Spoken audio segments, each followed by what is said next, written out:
Ladies and gentlemen, witnesses, members of the jury, our global audience, good morning, good afternoon, good evening, depending on where you might be joining us from in the world. My name is Nozipho Tshabalala, and it is an absolute privilege to serve you today as the moderator of this global media debate, where the green recovery is on trial. Now, since the crisis of COVID-19, we know that governments and businesses have promised young voters from around the world a promise to build back better. And it's been 2 years since the crisis, and the evidence, ladies and gentlemen, appears to be mixed. And so, whilst on the one hand, on the green recovery agenda, we've seen innovative solutions coming to the surface, we've seen new ambitions driven by business and governments alike. If we are to pause and just to move beyond the sprinkling of stimulus and the sprinkling of corporate pledges here and there, we get to a place where we have to ask the question, is there real economic and system-wide change? That is today's question. And so in this global media debate, which of course is taking place timelessly just on the back of COP26, we're going to be hearing from 5 of the world's leading experts on inclusive economic transitions. They're going to be taking to the witness stand to give their perspectives and to give their evidence on the green recovery agenda. But we also have a jury present today, and this jury is made up of young people from youth networks from around the world.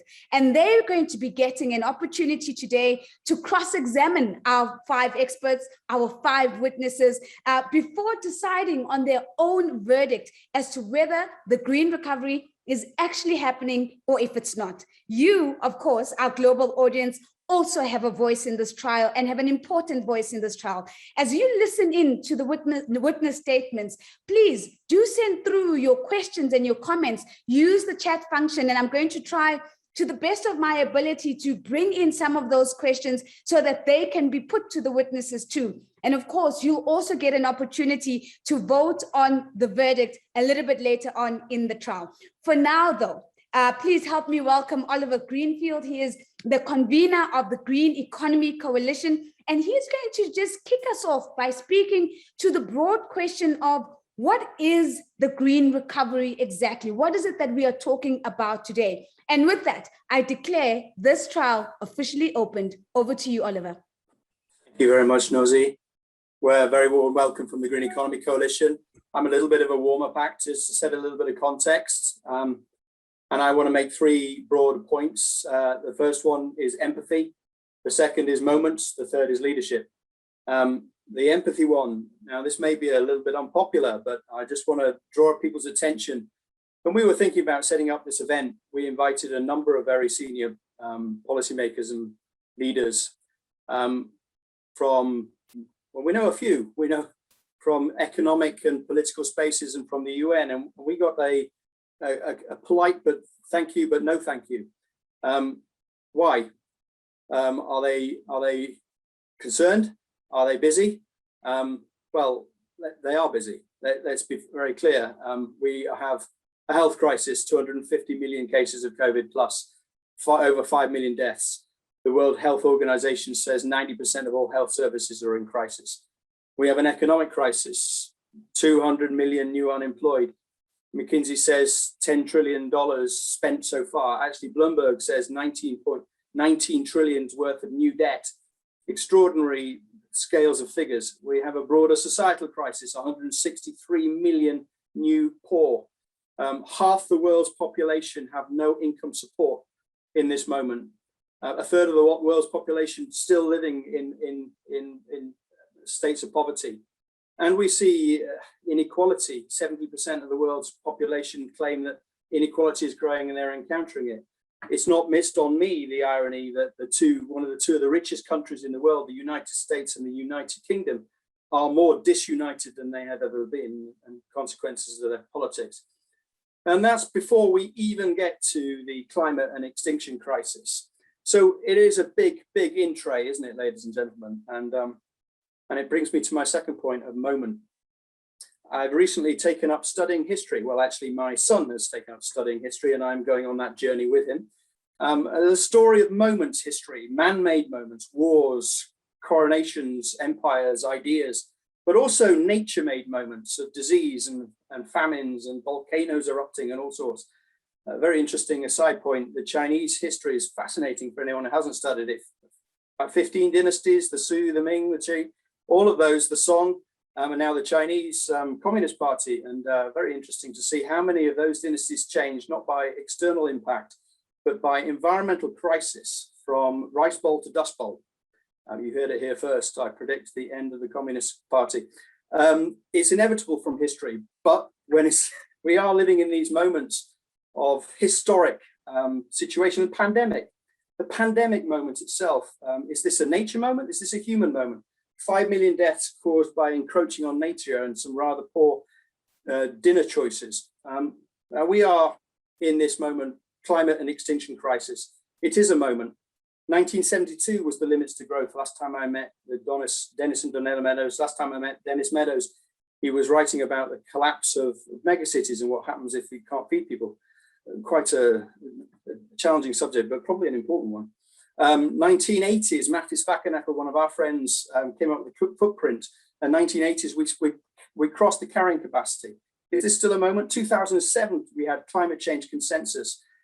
It was 2007 we had it. We had climate change consensus from the scientific community. COP26, let's forget the point, 26 different meetings. So is this a moment? I conclude, ladies and gentlemen, with a pandemic around us, but it forces us to reflect on all of those points. It forces us to be locked down, to think deeply about this and to realize that this is a moment. So I conclude it is a moment. And that really brings me to my final point. Cometh the moment, we hope cometh the leader. Are our leaders and their plans fit for this moment? Well, let's hear from the experts, and let's also let youth decide, because youth will write the history of this moment. And so with that as an intro, I pass you back to Nozi. Thank you very much. Let's have a great event.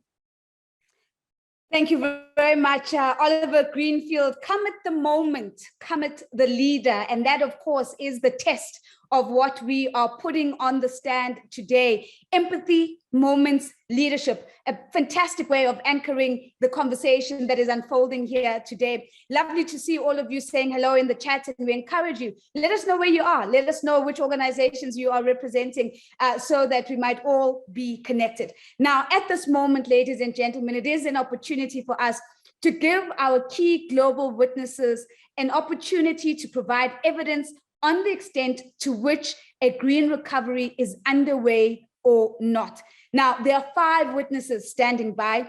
Each of our witnesses have been invited to give a 4-minute presentation of evidence.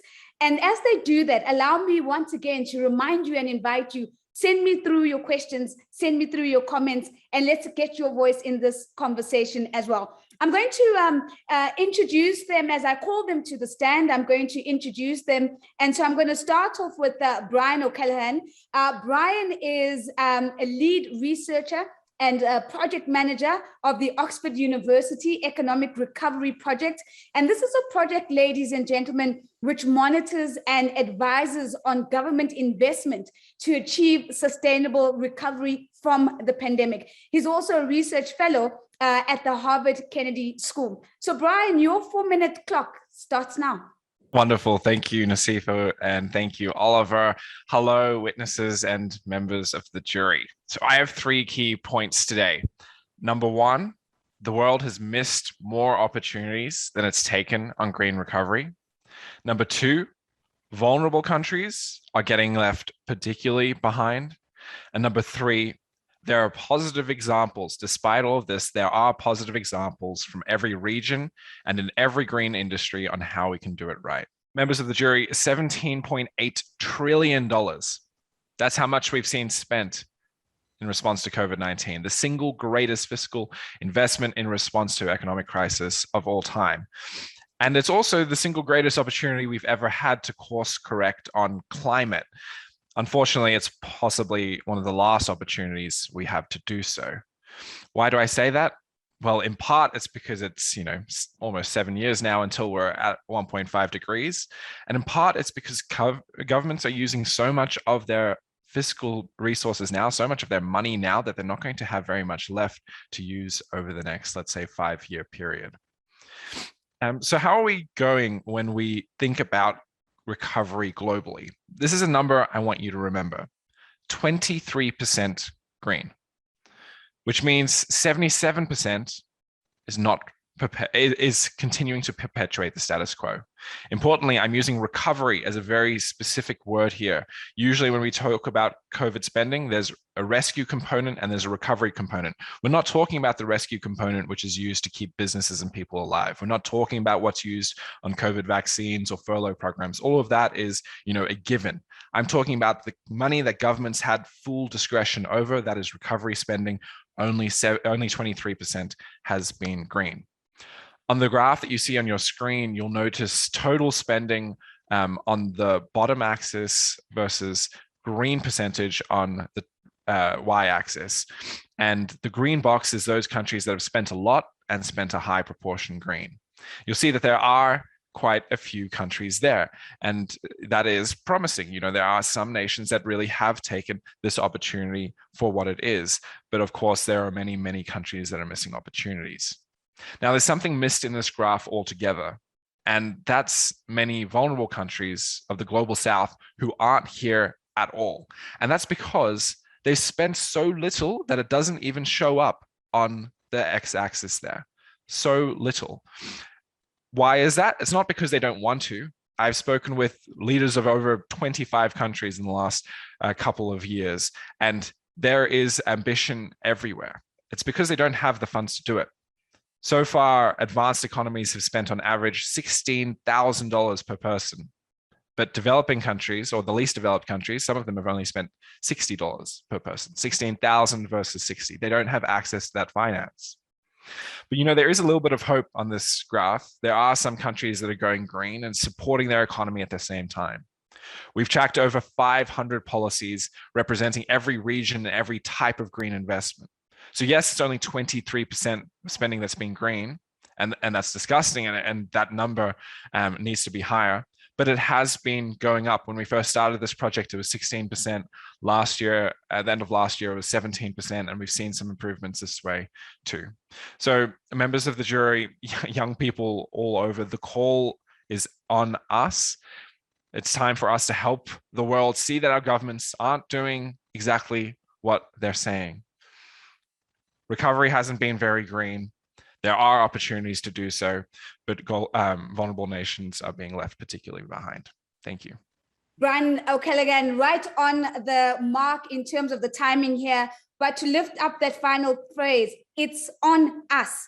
And of course, you've lifted a couple of very salient points here. There have been more missed opportunities than opportunities taken. The vulnerable are being left behind.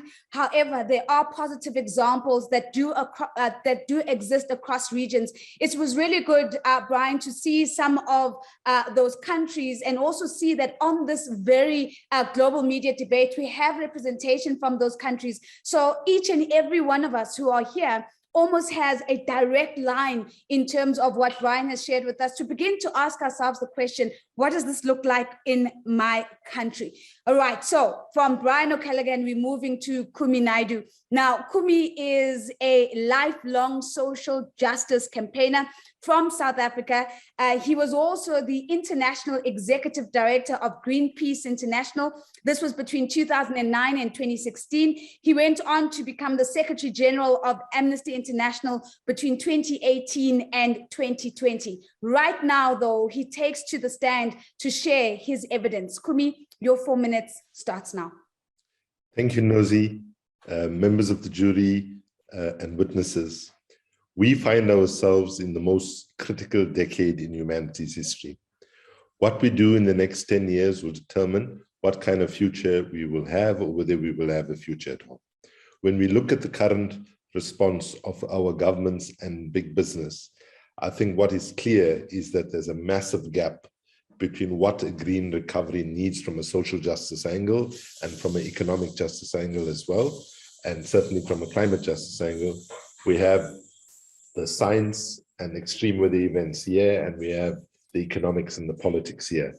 And as the outcomes of COP26 showed, that we had marginal progress, and there is still a denial about how deep into the crisis that we already are. The fear that we can anticipate now is that just as our governments, after the global financial crisis in 2008, 2009, engaged mainly in system recovery, system protection, and system maintenance, when what was needed then and what is urgently needed right now is system innovation, system redesign, and system transformation, then we must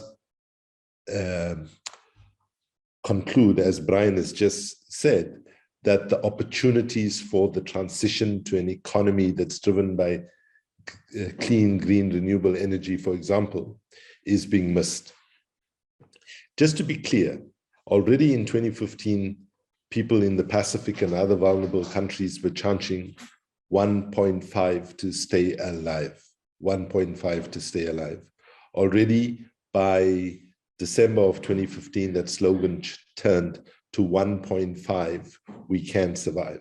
So when we look at the scale of ambition and where the crisis is, we're already at 1.1, lives are being lost now, and so on, then we must conclude that our leaders actually are nowhere near where we need them to be.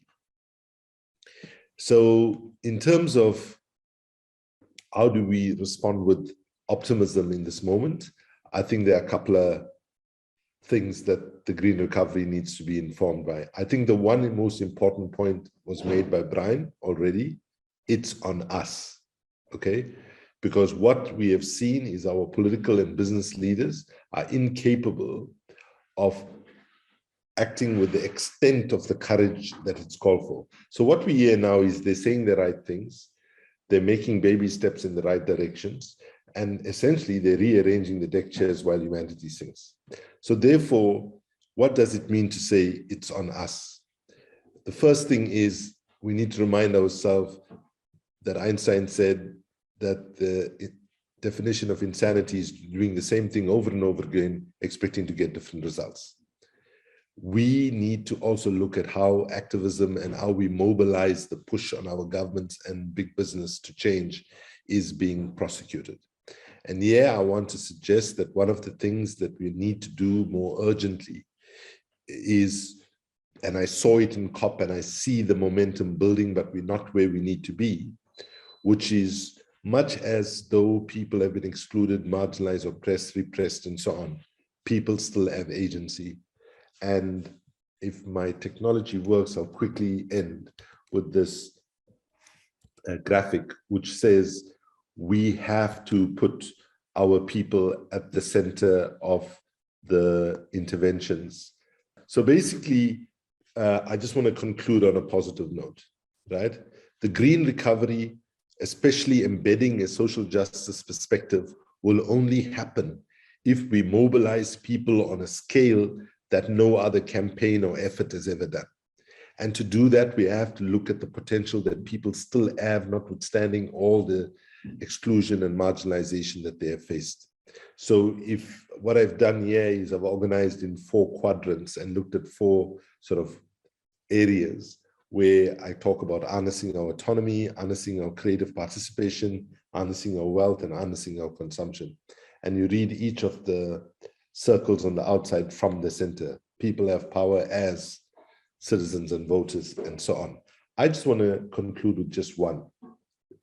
People have power as the holders of bank accounts. Today, if we look at where we are, if we want to spare a green recovery, we have to put pressure on banks and other financial institutions to stop lending to dirty energy projects, deforestation, and so on, and start lending to projects that actually are seeking to build a new society and build a kind of inclusive society that learns from what COVID has exposed. So oftentimes when we look at things, and activism itself is to blame for some of the narratives in which activism is framed, we need to always remember that people still have power. And if you look at all of us, mostly on this call, will be holders of bank accounts. You might think that individually we have a little bit of money, But if I look at what happened in Australia, for example, and many other places, when people went after the money and tried to shut the flow of capital at source, right? It can happen. In 2015, all 4 banks, as a result of public pressure, said they will not fund the biggest coal mine in Australia's history and so on. So I want to conclude by saying that if we are going to make this recovery work, the verdict on the current responses of government and business, based on the scale of the problem, not based on what they did yesterday, is far too inadequate. Thank you. Kumi Naidoo, thank you so much. A great reaction to the visual that you have shared with us from Louise Roper. And it would be, of course, interesting to ask you the question, Kumi, if there's a way that that could be shared in the chat so it becomes a resource for everyone who wants to make access to it. But some incredible points raised by Kumi Naidoo. And one of those, of course, coming back to the fact that individuals still have agency and can exercise that agency. I also heard a call for a systemic innovation, redesign, and transformation away, of course, from maintaining existing systems. And Kumi is reminding us that if we're going to close the gap between social justice, economic justice, and climate justice, we're going to have to start by stop denying that we actually have a problem. Thank you very much, Kumi Naidoo. And so, ladies and gentlemen, we move on to our third witness now. Taking to the stand is Alice Ruweza. Now, Alice is an expert in international development and sustainability. She is a systems theorist, so to the point of a systems transformation and redesign made by Kumi. She is a United Nations International Gender Champion and is the current Africa Region Director for WWF, or Worldwide Fund International. Alice, you have the floor and your 4 minutes starts now. Thank you, Nozi. Thank you, members of the jury and fellow witnesses. I'll start from where one of them said, we have no resources, and I will focus my responses to Africa. Africa is fighting a perfect storm. A triple challenge of climate change, net loss, inequality, exacerbated by the pandemic. And while we've shown considerable resilience, the consequences are dire. We have climate change symptoms costing the continent over $300 billion annually, or 5% of our GDP.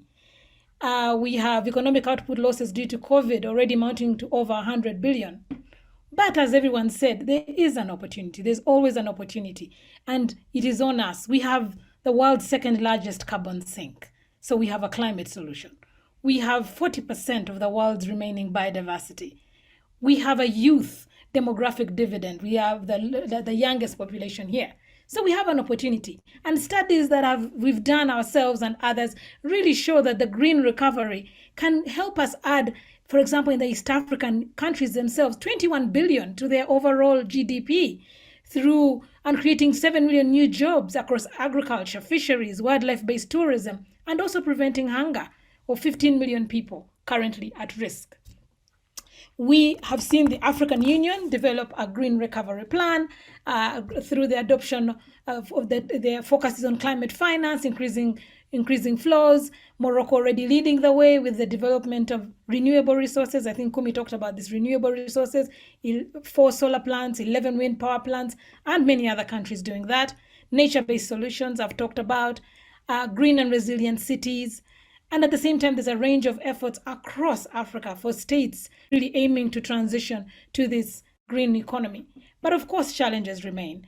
As everybody has shown, I think the first speaker showed that diagram, and all of us, really, it's not quite unclear what this green recovery really means and how we can translate it into tangible policy and investment decisions that take into account the very unique tapestry of African economies.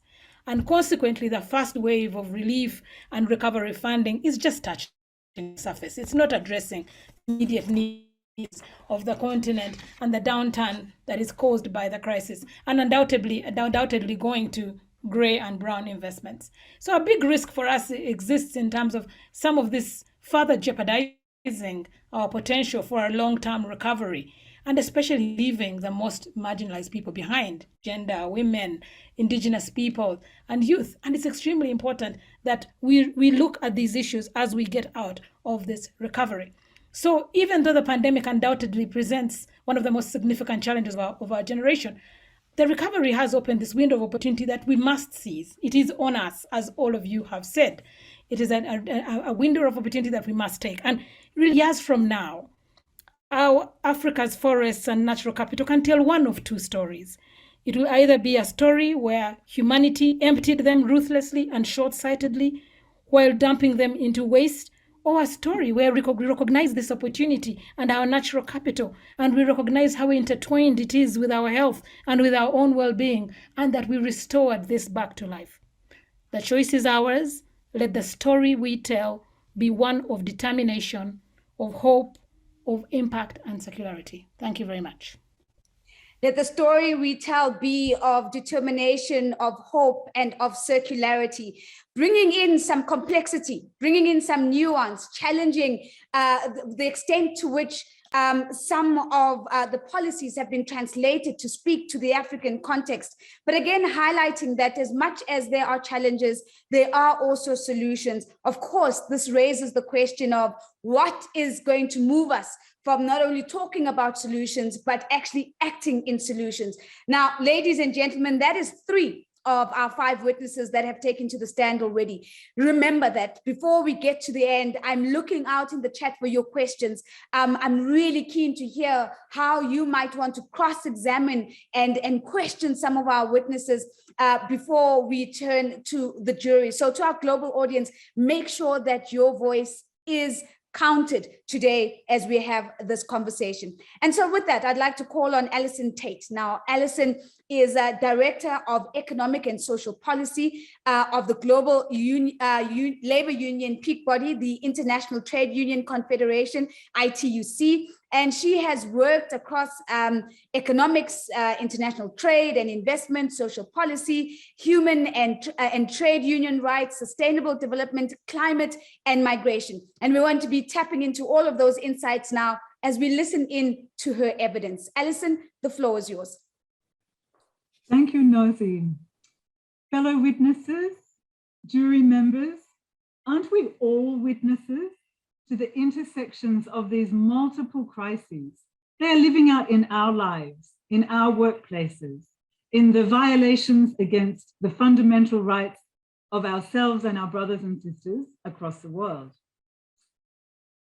Other witnesses have pointed out that the pandemic has exposed the large-scale structural weaknesses, not only of the global economy, but of our responses and our lack of imagination for what the economy, the global economy, the local economy could actually provide as a support for a thriving society, rather than an extractive society, a society based on extraction of resources and the depletion of nature, no doubt.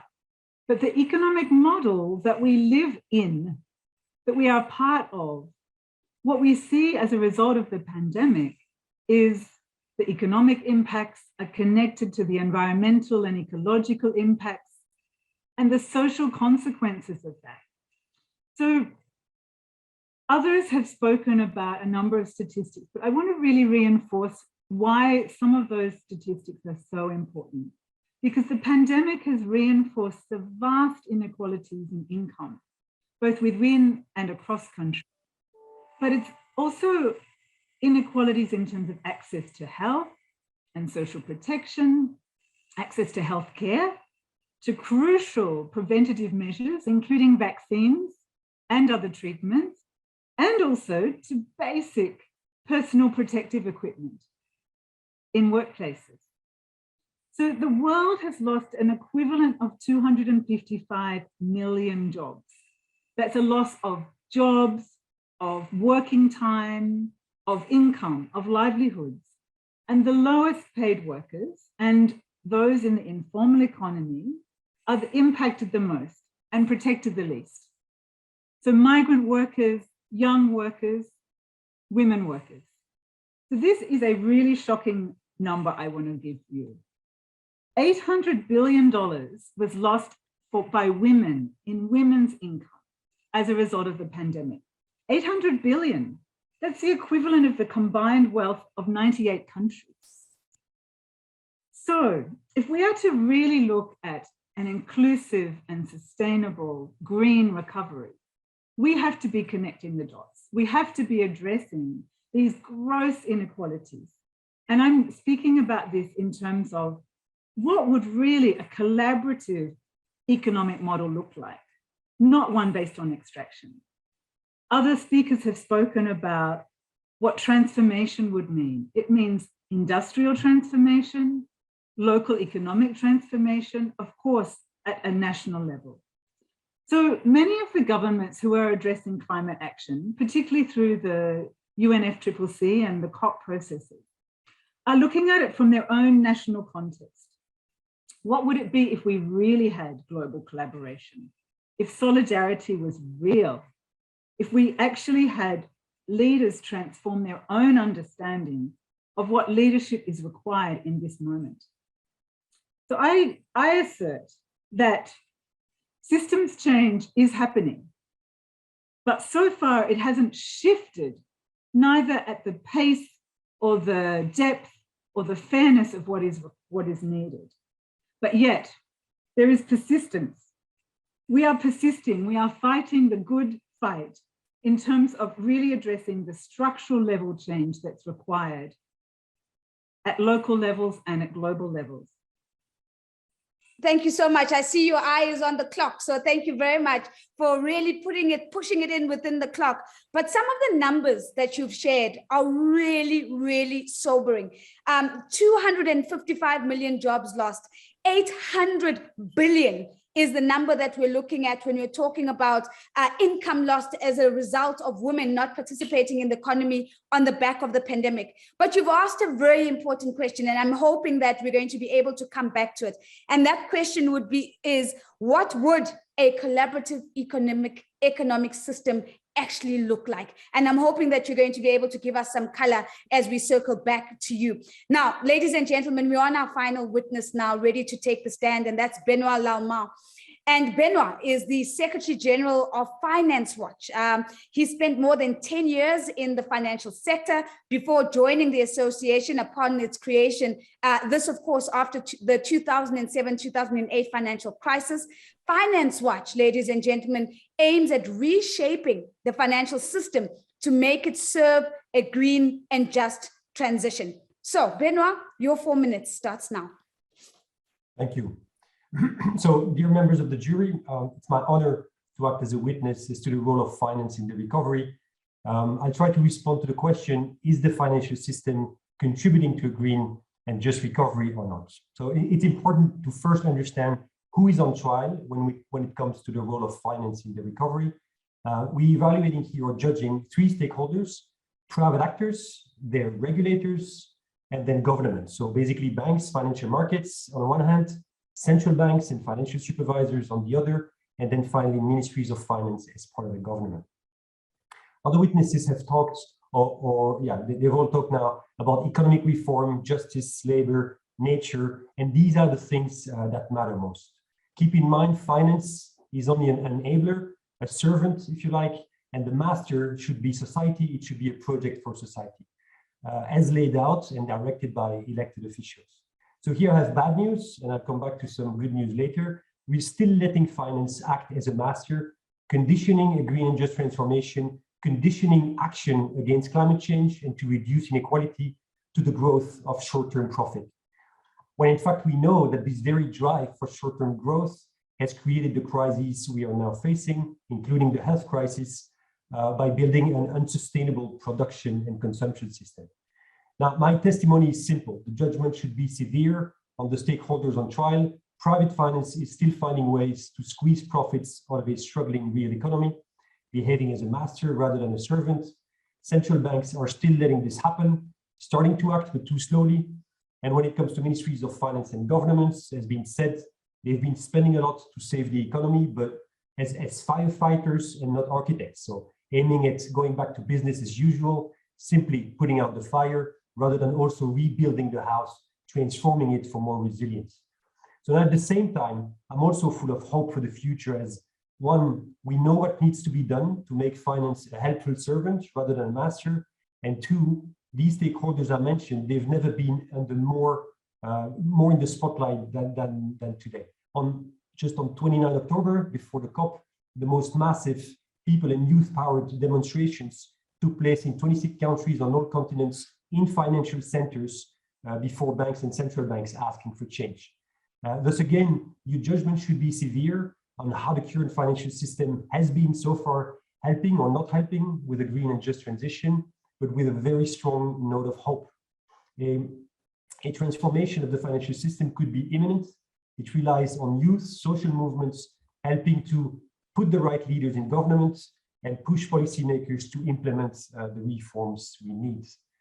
To conclude and strengthen my message of hope, I would wish to finish on a happy note.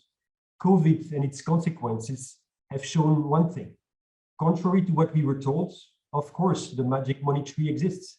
Governments can create money as much as we, as society, needs. And secondly, when governments lead and show the direction, including by mobilizing public finance, the economy and citizens accept and they follow, even if it means keeping planes on the ground and not going out of your house. So we have witnessed that our global financial, economic, and social system can be transformed within a matter of weeks, literally. So let's make that happen.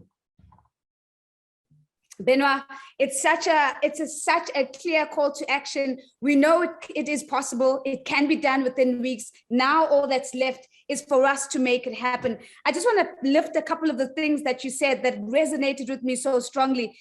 You said that we are perhaps in firefighter mode, and especially when we look at some of the responses we've seen from finance ministries, but nobody is stepping into the role of being a real architect, rebuilding the house. Instead, we're just trying to keep the fire at bay. So lots of really interesting insights, Benoit. I have a very long chat message from Michael Singh, but at the last line in the chat says the input by Benoit is absolutely on point. And so maybe with that, I want to thank Benoit, but I do want to open up the conversation to our global audience. There's a beautiful question here for Alison. And Alison, this question comes from Barbara and Tambewareki.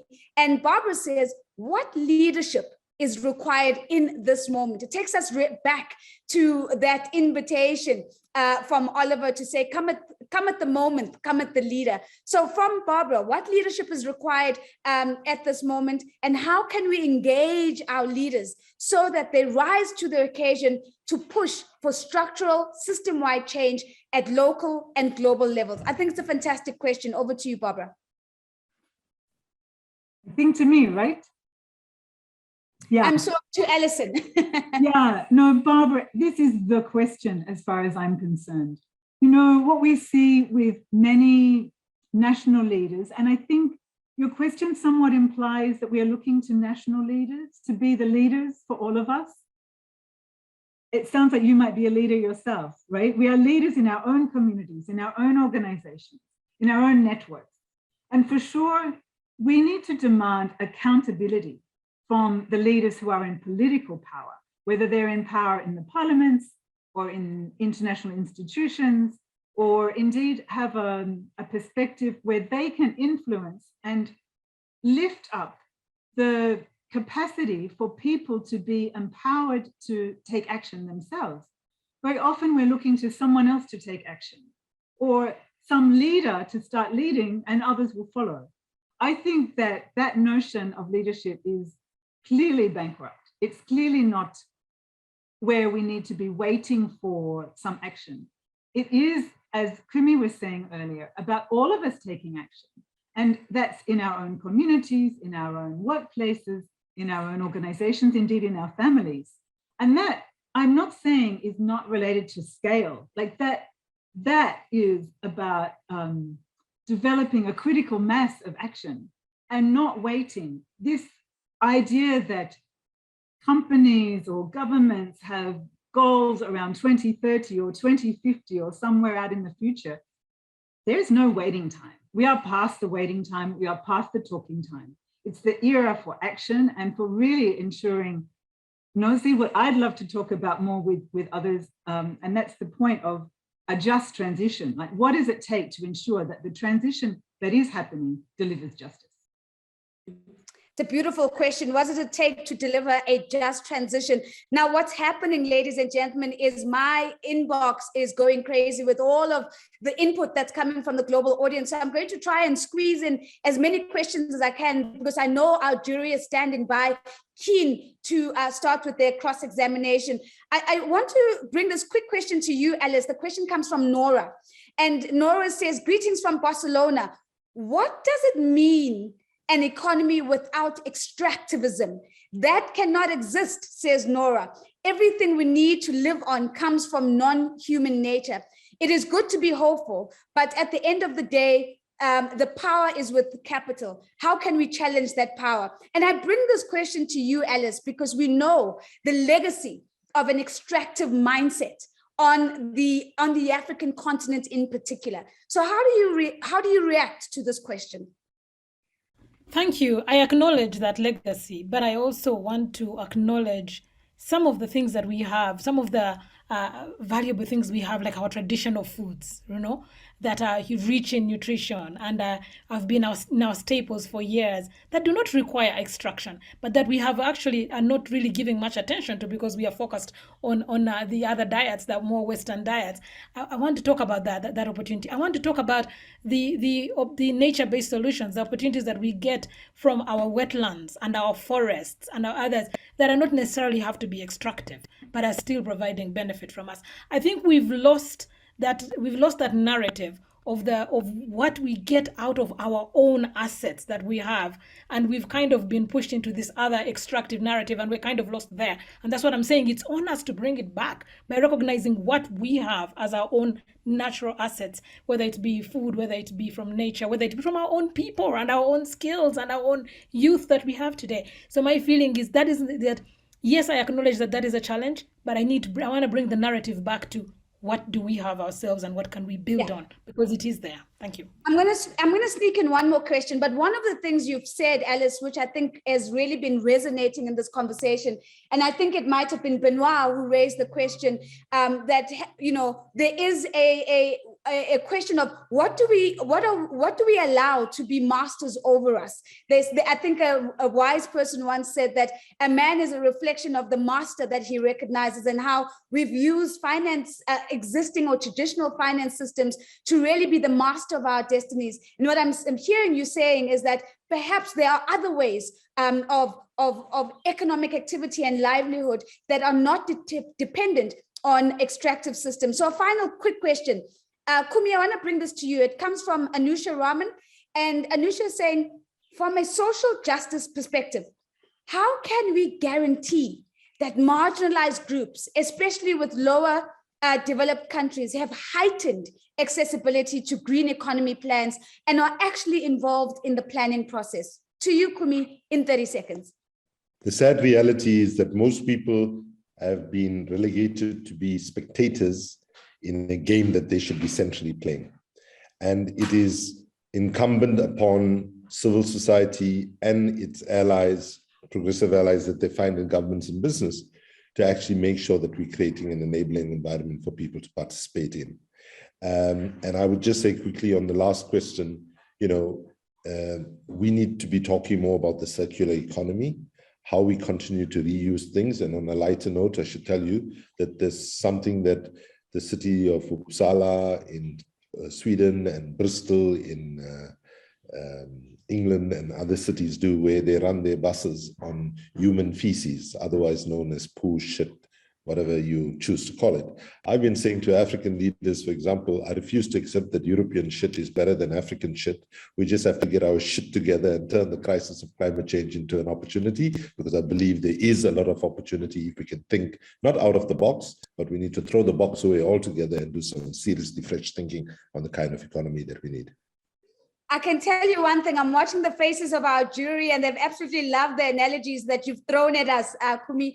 So I am keen to get to their voices. And I want to say to our global audience, today's conversation is a reflection that we need to have more of this conversation. There's just so much that has come through. I mean, to Brian and to Benoit, there's some interesting questions that have come through about how do we really begin shifting from billions to trillions? What is, how do we ensure that the government takes a prominent role in shaping markets so that sectors can follow without having to take on the initial risk?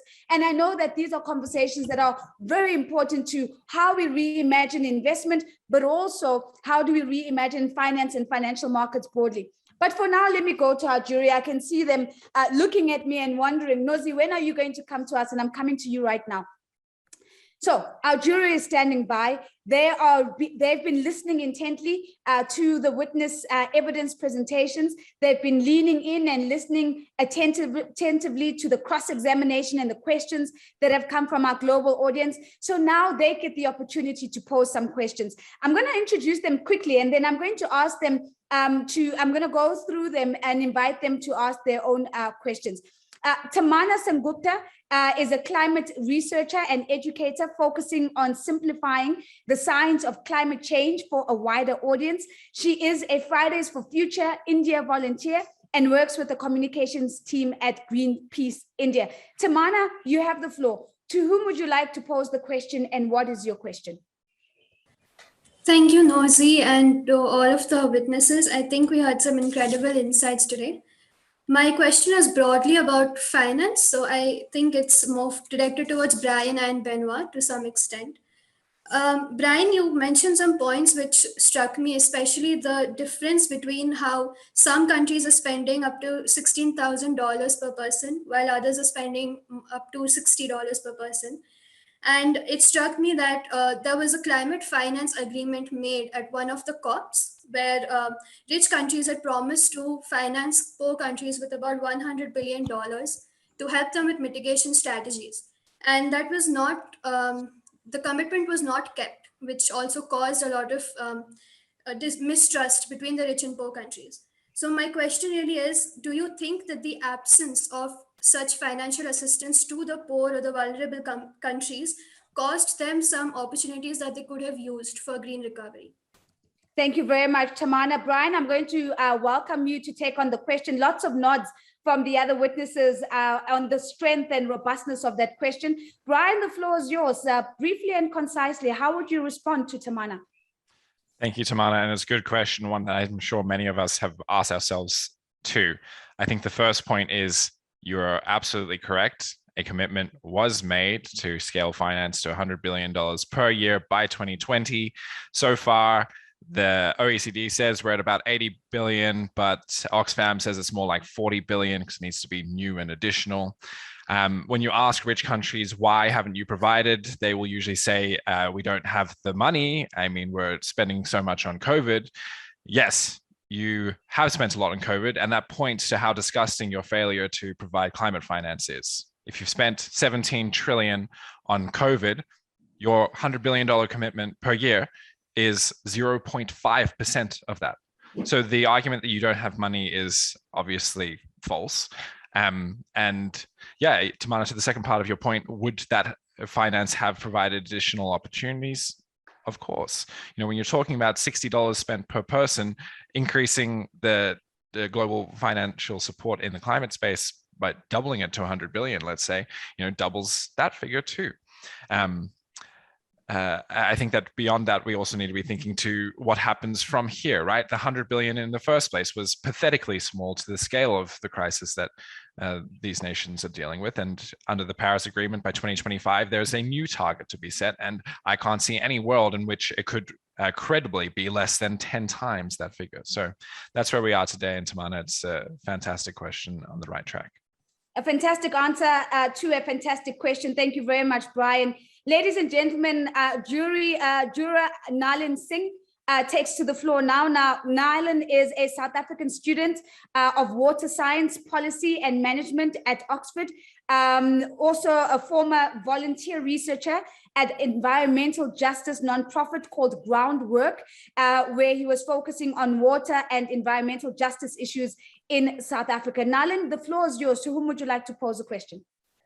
Thanks so much, Nozi, and to the witnesses as well as the members of chat for engaging. This one's going to Brian as well, not to gang up on you and anything, but yeah. So you spoke to the issue of lack of financing for global South countries, developing countries, to put towards the green recovery. we currently have an emergence and dominance of climate change financing from specific entities, countries, NGOs, etc., with specific adaptation and mitigation goals. So they're relatively rigid. Within this relatively rigid and currently dominating financial framework, financing framework, is there scope enough for holistic green recovery opportunities? Because while climate financing is an important part of the green recovery, it is not the entirety of the green recovery either. Fantastic. So how might we broaden the scope of the conversation? Brian, as you've said, as you've heard, the disclaimer there is we're not ganging up on you, but really interested in your insights. So the floor is yours, Brian.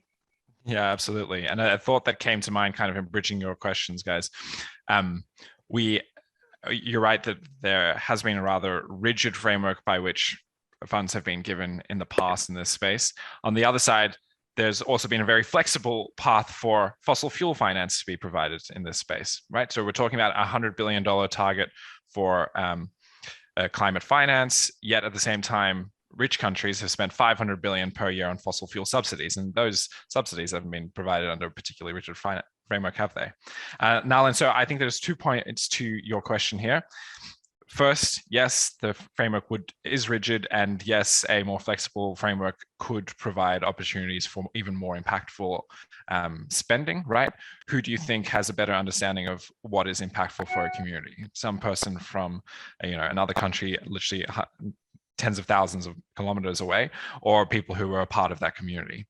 But the second point is that even within those very rigid frameworks, there still are very many opportunities, right? So it's not as though that capital is going to waste, because there still are very many opportunities, even within the rigid space, for them to be used. And most countries are doing that well. I think that we can't have absolute complete flexibility because of some of the practicalities of political systems in emerging economies, but there probably is scope to do a little bit more. Ryan, thank you very much. I'm watching visually Nalin's response, and I think it's an adequate response that you've given to him there. And so, ladies and gentlemen, we give the floor now to Lina Yasser. Now, Lina is a Sudanese climate journalist and activist, a master's student in environmental change and management at the University of Oxford, and the operations manager at Climate Tracker. The floor is yours. Thank you so much, Nozi, and thanks for the witnesses. My question was going to be to Brian, but I'm going to switch it now to Alice and Kumi. Historically speaking, Africa has contributed less than 2% to the global emissions, while we're on the front line when it comes to climate change impacts. If I was to convince African leaders that we do need to compromise, or that's how they think it is. They think that green recovery is a compromising of their economic growth, at least the economic model that we have in mind. How can we convince a country, for example, like Sudan, that is always suffering from climate impacts? And in 2020, Sudan, more than 1 million people in Sudan were impacted by floods. So I think this is a case across many African countries. How do we actually convince global African leaders that this is the way forward and that this is not a compromise? It's a fantastic question, both to Alice and Kumi. So I'm going to, it was to Alice, right, Lina? Yes. So Alice, let me give you the floor first. Thank you so much. And then Kumi, I'm going to invite your voice to take on the question as well. To you, Alice. Yes, no, very good question. It's been a historical issue of we are not the ones responsible for the emissions, but we are the ones who receive the impacts most. And it's a question of both mitigation and adaptation. And I think for me, on the mitigation side, we have the solution, because we have the second largest carbon sink in the world. In fact, most of the times, the Amazon is starting to go away. We still have the Congo Basin, 1.2 trillion tons of carbon. Yeah, what are we getting for that? Yeah, and remember, climate change is a global issue. So if I am reducing emissions here, it's everybody's benefiting. That means the whole world is benefiting. And we need to tell that story. We need to push our nature-based solutions, our big solution to the story. So that's one. And therefore, that's very good for us to really get compensated for and financed for. I think there's also there's discussion on loss and damage. Absolutely. The loss and damage that we are feeling from climate change and Sudan, as you're talking about, also that needs to be compensated for. And then on the adaptation side, we also needs to be compensated. And then we need to support our countries to adapt climate change, because where we have the largest impacts, we need to have the adaptation to those impacts. So once again, we go back to that $100 billion question and how the money is flowing and whether that support is happening. So I think for Africa, we can put forward ourselves as a strong solution, as having the solution to the problem, but also getting compensation for that solution, but also getting compensation for loss and damage and for adaptation. Kumi, you may have better answers for me for that. Over. No, I simply endorse all that you said and say that, we must remind the world that Africa is the richest continent underneath the ground. And that is precisely why we are one of the poorest continents above the ground, what is being called in the literature the resource curse. But for our leaders in our continent, while we can understand the dilemma they find themselves in, they must recognize now that it's a fool's argument to say, just because those rich countries use fossil fuels and build their economies on dirty energy, we also have the right to do exactly the same, even though our people are paying the first and most brutal price from climate impacts, not the folks from Europe or North America that built the economies. And that's why I say the problem that we face actually is not just climate injustice, but actually it's climate apartheid.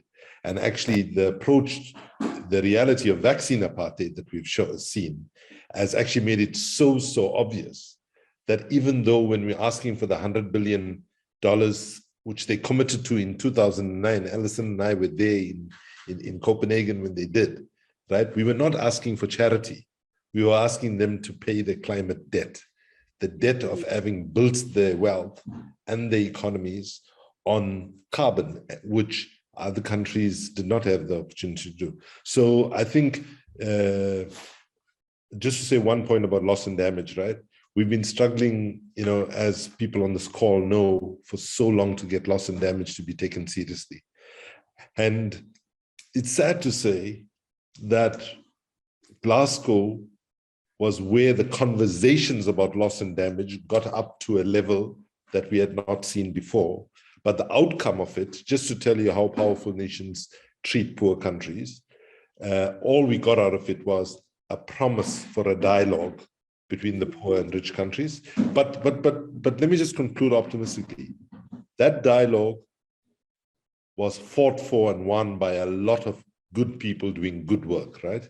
And yes, it is slower than we would like it to be, but the bottom line is the ethical arguments that people in the global south are making are now irresistible to resist, right? And change will come.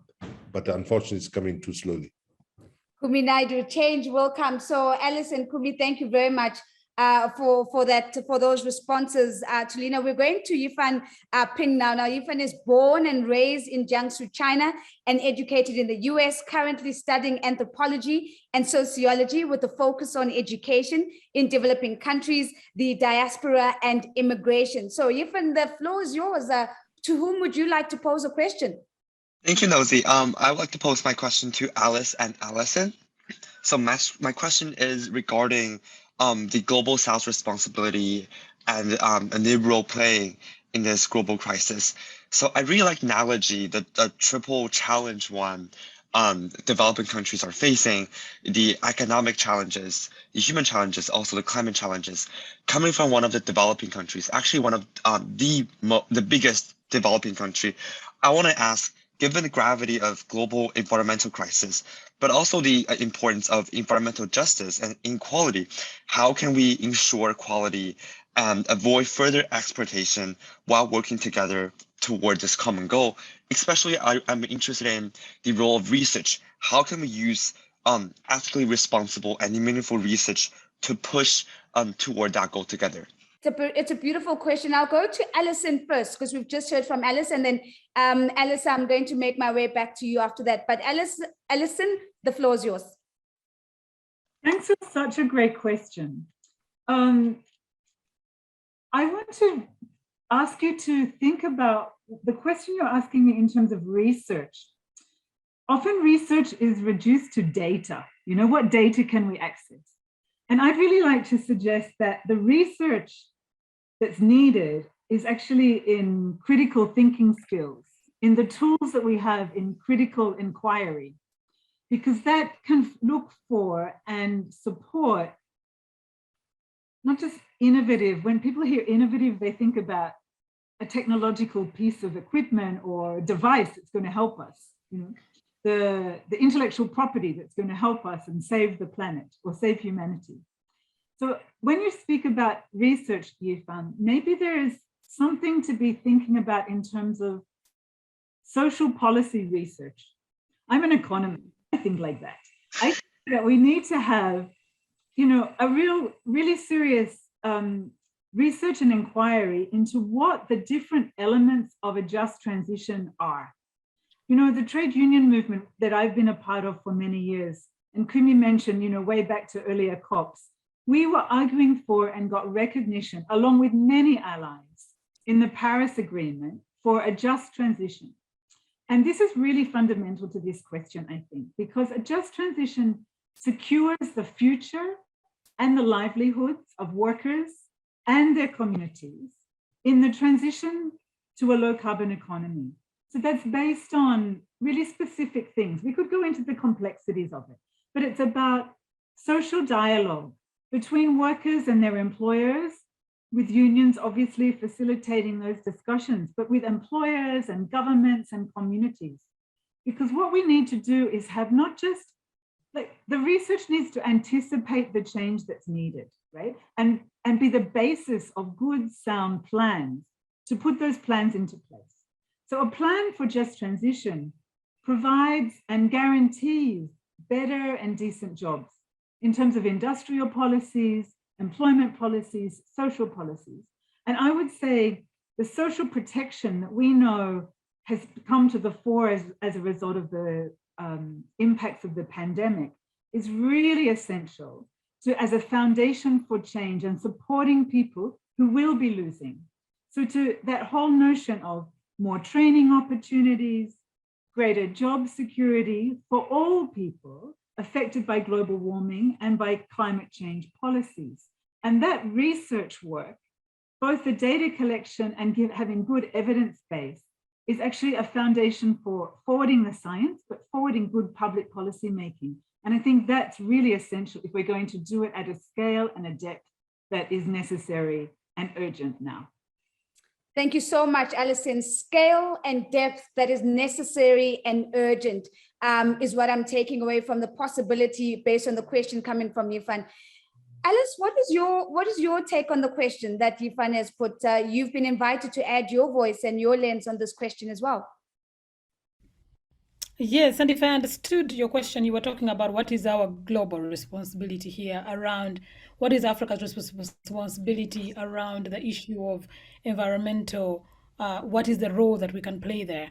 And I think one of the points I think Kumi made earlier was the fact that we shouldn't be taking the position of saying because the developed countries have destroyed all their natural resources and have managed to industrialize that we should also do the same, because ultimately for us harnessing our natural resources and is really where our economy is. Our economy is a nature-based economy. So I see us as really taking good care of our resources.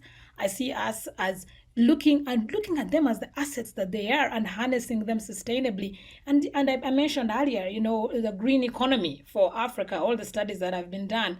One we ourselves did, adding 21 billion to the overall GDP of the region, millions and millions of jobs, 7 million from wildlife-based tourism, from renewable energy.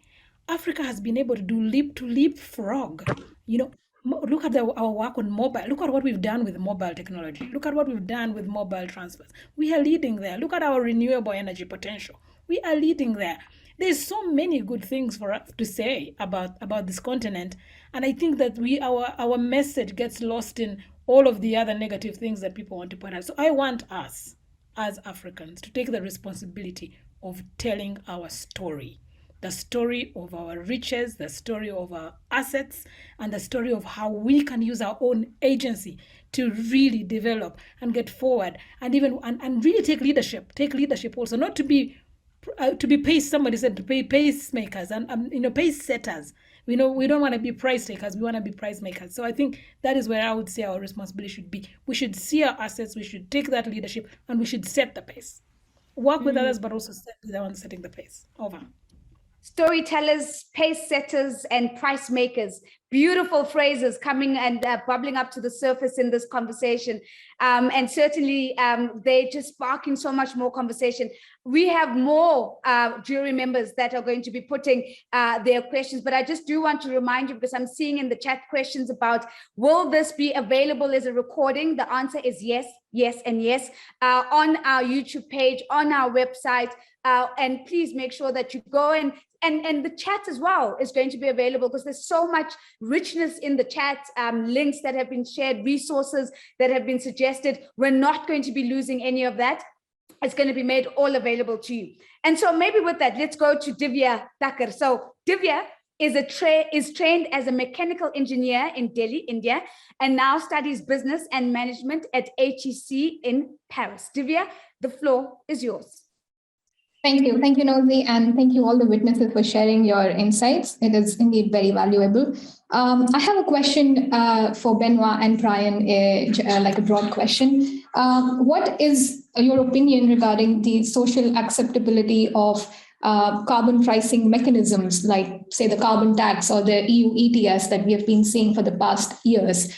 On one hand, we know that these mechanisms have actually enabled to reduce the GHG emissions from different sectors and different industries, but we cannot deny the fact that there are protests and there's a rising angst against these, like carbon taxes, for example, what we saw as the Yellow Vest movement in France. So what is your opinion about the social acceptability of these taxes or these mechanisms?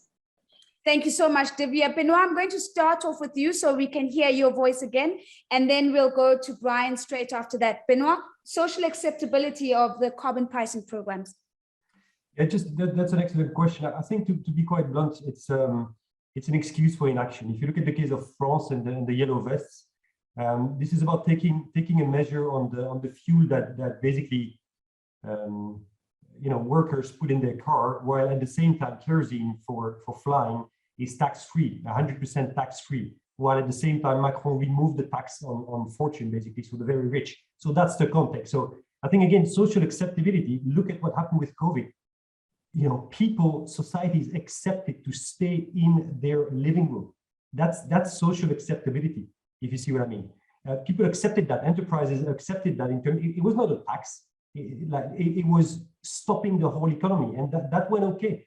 Markets accepted and citizens accepted. So really, I think social acceptability is fine. It's of course there's a way you do it, and you do it in a just way. Governments like the Macron governments does exactly the opposite. Yeah, I'm really sorry to say, we could go into specifics. We don't have time. He does the opposite. He favors a very wealthy class and basically the top companies of the country. And just to put that in the discussion, the problem is that governments, corporations compete with each other for short-term growth, and governments compete with each other again. So that's also a problem where no one wants to act first, because again, everyone is competing with everyone. And in terms of the power balance, of course, that's a big issue. Also, in terms of north-south transfer, that is also an issue. We talked about the 100 billion that should move from north to south. Well, how about all the investments that China is currently doing in Africa or in Latin America? But again, with an idea and an aim of competing and reaping all the benefits further down the line, rather than genuinely trying to help. And again, the US, the EU, and China are competing in Africa to buy land or to provide infrastructure that they'll benefit from later on. So I think it's the whole rules of the game which is skewed, unfortunately. Social acceptability, again, we've seen, and I think we have to remember, is extreme. People won't change, and they'll endure anything, as we saw. So yeah, a few thoughts. Sure, Benoit, I'm going to invite Brian to add to that, because the conversation is really robust, and as you're speaking, I'm seeing a lot of nodding, both from the juror, but from the other witnesses as well. But Brian, let's add your voice to this question. Thanks for the question, Divya. It's a really good one. And of course, I put my name behind Benoit's comments as well. I think that this is actually a topic that is nowhere near enough discussed between economists and activists, because I think both have very good points to make here. On the economic side, it is true that this is probably the most efficient way to incentivize low carbon measures. But activists are completely correct in that two key issues. One, The distributional side of these taxes has so far in many cases not been properly considered, and you do have the most vulnerable being disadvantaged in a way that they shouldn't be, which is ridiculous because very easily you can redistribute the revenues of these taxes to those marginalized and vulnerable groups. The second other big piece that I hear a lot from activists in this space is on the offsets problem. You know, the idea that what are very often just rubbish imaginations of saved carbon emissions are then sold into a market, and it allows companies to kind of get out of jail free and not actually invest in real solutions. And I think that is completely valid as well. Or even the gold-plated offsets that I see are complete rubbish. And I think that we need to think through the way in which our carbon markets interact with some of those offsets too. So it's a great question, Divya, and I wish it was asked more often. Yeah, it's a great response, just lifting the missing conversation there, Brian, the missing conversation between activists and economists, and really bringing in those courageous questions so that there is a real conversation that actually takes place. Sure, we've got one more jury member standing by. His name is Noah Hertford. Noah is the co-founder of Climate Vanguard. This is a youth-led think tank that educates young people on the systemic drivers of climate chaos and advances the radical solutions necessary to arrest climate breakdown. Noah, you have the floor. To whom would you like to pose a question? Yeah, thanks, Nosy, and thanks to the witnesses. I'd like to ask Alice a question, please. So most questions so far have been focusing on the climate crisis, but there is, of course, a twin crisis, and that is of ecological destruction. So I'm wondering, how has the exploitation of the living world, especially animals and the scourge of wildlife trafficking, contributed to the emergence of COVID-19? And is this root cause adequately being tackled? I'm also wondering, why has this narrative been so sorely missed by the general public?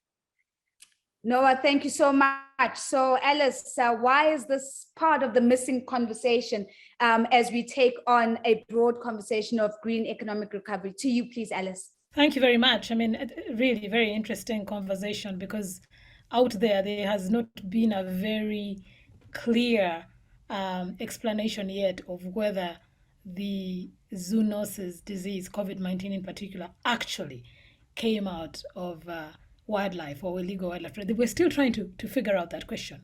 But having said that, it is true. It is true that the way that we are engaging with nature exposes us to pandemics, whether it's because of the way that we are continuously converting more land, yet and more forests and more land for agriculture that puts us into contact with that. That is true that our extractive nature does expose us to pandemics, and whether or not they exposed us to this one is another story. Now, what's interesting is, for us, when this came out, and myself, taking example myself who works in the nature and environment sector, it was very interesting to see how little up until then we had engaged with human health. How little up until then we had made the correct links between the work that we do and human health, One More Health. There was already the One Health agenda. It's been around a long time, but it has been strongly very much on the animal health and human health sector. And we really need to bring the ecosystem health into this discussion. And that is something that we've done. We are, at least on our part, we've gone out and scoped what it really means, the One Health approach means, and how we can bring more environmental health in this area. So clearly there is need for us to really make those links much more clearly. And in fact, more for us also who work in the work around conservation, is to make the link between how the work that we do is actually a preventative measure for that and human health. Or when you start thinking about green spaces and urban green spaces and what those mean for human health, there's a story there to be told. Where is the architecture that heals that we have not been telling? So I think it's about really changing that narrative. I agree with you. We need to tell that story of what that means, that how we can expose ourselves to pandemics by our actions, but also it's about really bringing about those benefits, that links between the conserving nature and human health, and the importance of that. And there's a price to this. There's a whole statistics to this that I can't get into them now, but I think we need to make that narrative stronger, and we need to continue talking about these links. Thank you.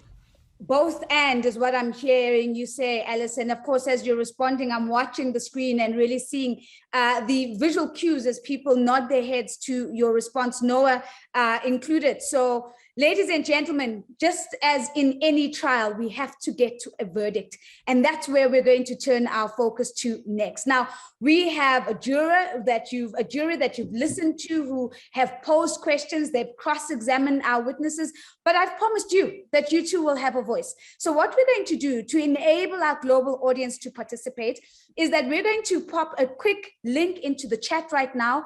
It will give you the opportunity to grade this particular trial and to give your verdict. And so you'll see it in your chat right now. It says vote here. It takes you to Mentimeter and you're going to be able to vote. Now I'm going to hold the outcome of the global audience vote right now, right? I'm going to first turn to our jury to give us their verdict, because our jury is also going to be able to give us a quick reason why. So what have you graded and the reason why? So I'm going to start off right where I began. So I'm giving our jury time to process and engage with what they've heard. So Tamana, I'm going to come to you first, and I'm going to ask you to tell us how you've graded. Now, just a quick reminder to everyone, we're using grade A, B, C, D, E, or F, where A means yes, we are building back a better economic system, and we're building it from root to branch. A B means my future is feeling safer, it's feeling greener, and it is feeling more secure. A C means that the people in charge are doing what they can, even if it's not good enough. A D says and reflects a view that says, I'm underwhelmed, but still I have a glimmer of hope. And E says, I'm not impressed by anything that I've heard today. And an F is a fail on all levels, and that building back better is just a big sham. Now, that grading system is in the chat, so if you want to keep it close by. But Tamana, let's call you first. What is your grade and why? Thanks, Nozi, and thanks everyone for your answers. I've graded the green recovery a grade of D because to be quite frank, the situation does not look very great to me, especially from the perspective of someone from a climate vulnerable country and also a country still struggling with social justice on a lot of levels. However, like all of the witnesses mentioned at the end, I do see a glimmer of hope. However, I see it in the form of people power and not as much from our leaders. So yeah, I give it a D. Thank you so much, Tamana. A D. I'm underwhelmed, but I still have a glimmer of hope. Nalan, let's make our way to you. What is your grade, sir? Thank you, everyone. I give the green recovery a grade of D, because while I do appreciate the tremendous opportunities exist and progresses have been made, the distribution of actual changes are extremely geographically uneven, very fragmented, slow, and the current projection is not promising. The current projection is not promising. So another jury member who's underwhelmed, but with a little bit of a glimmer of hope. The verdict continues to roll in, ladies and gentlemen. We're going, of course, to Lena next. Lena, the floor is yours. What is your verdict and grade? Thank you, Nozi, and thanks all the witnesses for your answers. My grade is also D, because I think we have the resources to do better. We can do better, and right now what we're doing is barely the minimum. So I'm not impressed. I know that there are people like the witnesses who are really trying to push for better policies, to push for a better future, but it's not enough, and it's not with the speed that we need. So it's a D for me. It's a D for Lena. We can do better in order to build back better, is what Lena is telling us. And so, ladies and gentlemen, we go to Yifan next to hear and lean into the verdict from Yifan. What have you decided on, sir? Thank you, Nozi. I think my final grade is C. So as an educated anthropologist, I wholly believe in human agency and the power we possess. But at the same time, I think for the grade C, I want to modify that statement from people in charge are doing what they can to people not in charge are doing what they can. A lot of grassroots activity, a lot of power from bottom to up. So people from the top strata, people who are actually in charge, they need to step up their game. That's my hope of giving a C, but that's also my warning of giving a C. Yifan, excellent. The people not in charge are doing what they can. And so the invitation for those in charge to catch up and do what is necessary. Yifan, thank you so very much. Let's go from there to Divya. Divya, what is your verdict? Thank you, Nozi, and thank you all the witnesses for sharing the insights and your answers. I give the green economic recovery a grade D as well, because I think I totally agree with Tamanna, because even I come from a country where we are really struggling with social issues as well as climate hazards. And I feel there are people in position of power have actually been exploiting the resources for quite some time now. And whatever has been happening, whatever recovery has been happening is because of the community engagement, more and more community engagement that we see. But to make it more scalable and actually address the concern, we need strong support from the government and from the economic policies point of view. So I feel there is a glimmer of hope because of more and more youth action, but I still remain underwhelmed. So my grade is also D. Thank you. Thank you very much, Divya. There is a glimmer of hope, but she remains underwhelmed as she brings in her experiences from where she is today as a young person engaged in the world. And so, Noah, we come back to you to wrap it up for us. What is your verdict, Noah? Yeah, thanks, everyone. I would give the green recovery an E. And I say that for a variety of reasons. The first is that COVID-19 was really a golden opportunity to mitigate climate breakdown and protect our planetary life support systems. Instead, we saw money flowing into polluting industries and environmentally damaging sectors at the expense of genuinely green economic initiatives. So leaders have been paying lip service to a green recovery in order to appease young people and environmental defenders, and they've elected to will forward a system that is really dragging us toward ecological abyss. And yes, this system has a name, it is capitalism. And unless we attack this driver and build a world that respects planetary boundaries and enables human dignity, we will never get anywhere in actually attaining a genuine green recovery. But I am hopeful for the future because time is up and young people, as well as people all across the world, are rising up and demanding a healthy, safe, and decent future. Thank you. Noah Hertford, time is up, and this is why we're beginning to see people rising up. So, ladies and gentlemen, before we turn to the outcome of the verdict from the perspective of our global audience, a quick recap for you. We had 1 C, 4 Ds, and 1 E coming from our jury of 6 participating in the call. Now, as you notice, they did not go off into a secret room to go and concur. So these results are credible, they are transparent, they are live, coming to you in the moment, and are an accurate reflection of where these young leaders are in relation to this question of whether there is a green economy underway or not. And so with that, let me then call on my team to assist us by putting up the results from our global audience. Let's see what our global audience has said. And you can see now coming up on your screen, the question is, how would you grade the green recovery so far? And our global audience is largely in line with our jury in that more than 50% have given us a D, where a D, of course, says, I am underwhelmed, even though I do have a glimmer of hope. Now, as I speak to these results, it is important to acknowledge also that we have about 4% of our global audience who have given us an A, who have given the green economic recovery an A. And that is, of course, 4% of the global audience who do believe that we are building back a better economic system from root to branch. Interestingly, at a personal level, at a personalized level, at a B, where we're making the definitive statement that my future is feeling safer, greener, and more secure, we are seeing absolutely 0% in category B. That, of course, raises important questions around the individual disconnect with the green economic recovery.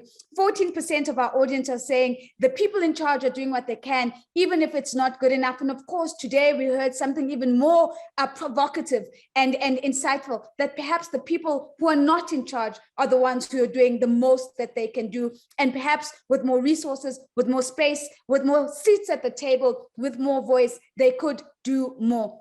I want to speak to the E, of course, at sitting at 22%, indicating there that I'm not impressed by anything that I have heard today, and really beginning to say the evidence points to a green economic recovery that hasn't even left the starting block at 8% and total fail. And that is a fail on all levels. We see that at 8%, which says Build Back Better is a sham. It is a nice clumping together of nice words, but over and above that actually means absolutely nothing. Now, ladies and gentlemen, I've got 3 minutes left. And the way I'd like to really use these 3 minutes is perhaps to lift some of the comments that have come from our audience.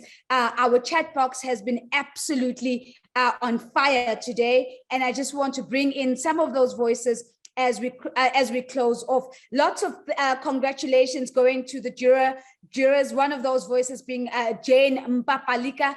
Clara Axblood is saying, great and very inspiring points for all. Thank you so very much. Ryan Curran says, all well spoken to the jury members.